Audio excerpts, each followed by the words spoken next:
2013 সাল থেকে শুরু হয় সাভারের হেমায়েতপুরে আধুনিক চামড়া শিল্প নগরীর স্থানান্তরের কাজ। 154টি প্লট বরাদ্দ দেয়া হয় ট্যানারি মালিকদের, কিন্তু বিভিন্ন অজুহাতে তারা হাজারীবাগ না ছাড়ায় আদালতের নির্দেশে সব সেবা সংযোগ বিচ্ছিন্ন করা হয়। সাভারে চামড়া শিল্প নগরী উৎপাদন উপযোগী না করেই এ অবস্থায় হাজারীবাগ বন্ধ করা হয়েছে বলে অভিযোগ ট্যানারি মালিকদের। এরপরই মালিকরা 9 দফা দাবিতে আন্দোলনে নামে। সেখানে যাওয়ার আগে জাতির সম্মুখে বিসি ঘোষণা দিক যে সিটিপির সম্পূর্ণ দায় দায়িত্ব আমার, সেই জায়গায় যদি ট্যানারি মালিকরা যায় সেখানে পরিবেশ দূষণ হবে না।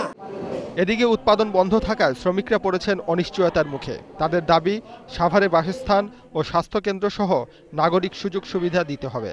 রাস্তাতে মানিয়ে নিয়ে আমরা কতক্ষণ কাজ করা যায় আর কতক্ষণ থাকা যায় এই জায়গা। টিন সেট হইলে পারো আমাদের কিছু থাকার ব্যবস্থা করে দেয় এবং স্বাভাবিকভাবে চিকিৎসা আমরা করতে পারি সেই ব্যবস্থা যেন সরকার এবং মালিকরা উভয় পক্ষ মিলে এটা করে। সিটিপি নিয়ে রয়েছে ট্যানারি মালিক ও পরিবেশ বিশেষজ্ঞদের পরস্পর বিরোধী বক্তব্য। সিটিপির সম্পূর্ণ আপনার প্রস্তুত হয়নি এবং আপনার সেখানে যে জিরো ডিসচার্জ করার কথা সেটাও কিন্তু হয়নি। যেগুলো দূষণমুক্ত করার জন্য সব কিছুই ব্যবস্থা নেওয়া হয়েছে, তো এখানে যেটা মানে অবান্তর কথা বলে লাভ কি? এসটিপিজি যেখান থেকে সুয়ারেজ সিস্টেম করে বিদ্যুৎ উৎপাদন করবে সেটাও কিন্তু আপনার জিরো পর্যায়ে আছে। এই কথা আপনি কেন 2013 সাল থেকে শুরু করলেন না? প্রতিবার কেন বললেন না? বিদ্যুৎ সংযোগ পাচ্ছি না, গ্যাস সংযোগ পাচ্ছি না, আপনি কিভাবে আমাকে দিবেন?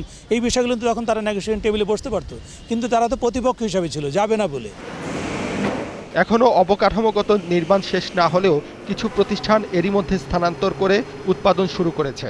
গ্যাসের লাইনটা যদি হয় তাহলে আমরা মোটামুটি পুরোপুরি ক্রাশ করতে পারবো। সরকারের উচিত সকল মহলকে দায়বদ্ধ করে দায়িত্বশীল আচরণ অবশ্য নিশ্চিত করে যা যা করা হয়নি বা যা যা করা উচিত সেই কাজগুলো দ্রুততম সময়ে করা।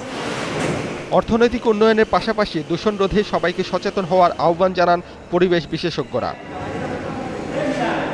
মানিক শিকদার, 21 টেলিভিশন, ঢাকা।